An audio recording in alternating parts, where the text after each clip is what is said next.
I was a teen when I found out that my cousin was going to hell. I was mortified.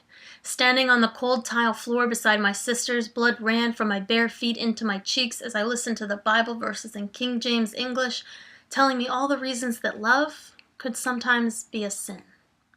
I was terrified because I was head over heels in love with my best friend. I watched silently as Ellen DeGeneres became a falling star. I quietly glued Matthew Shepard's photo inside my journal. I swept sand through a desk-sized rock garden while the counselor told me she understood if I kept it a secret. You will be discriminated against, you will be denied jobs, you won't marry or have kids, you might even be killed.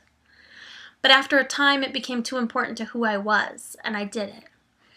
My friends joked afterward that I didn't open my closet door, but I shattered it, leaving the entire closet splintered on the floor. A wave of relief. I had done the impossible. I had spoken those words. It was over. Except it wasn't. Because the next time I met someone new, I had to do it again.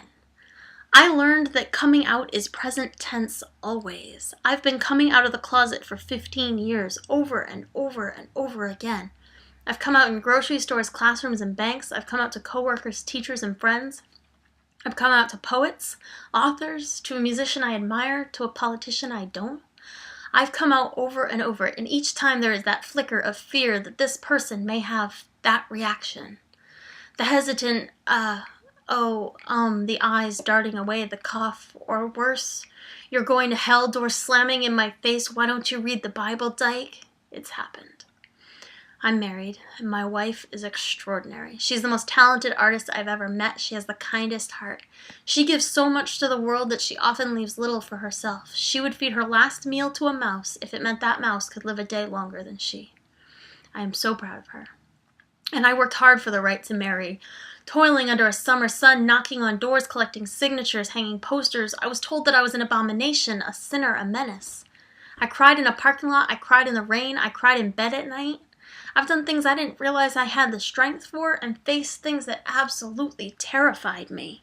But still, I continue to come out in hopes that one day coming out won't be scary anymore.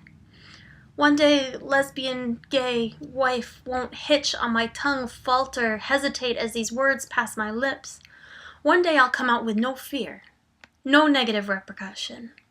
One day I'll come out and I won't see that discomfort and angst, that sign that they aren't quite sure how to handle this information, as though I just told them I'm dying or carrying a disease.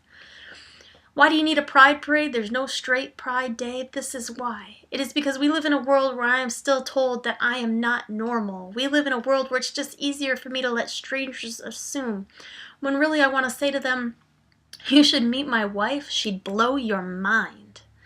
I still need a pride parade. I still need a rainbow on my car. I still need to shout it sometimes, because even though we've come a long way in the last 15 years, even though my cousin's marriage is legal and I file my taxes jointly, even though Ellen is a shining star again, we're not quite there yet, because I keep finding myself standing on that cold tiled floor, heart pounding, cheeks red, coming out again.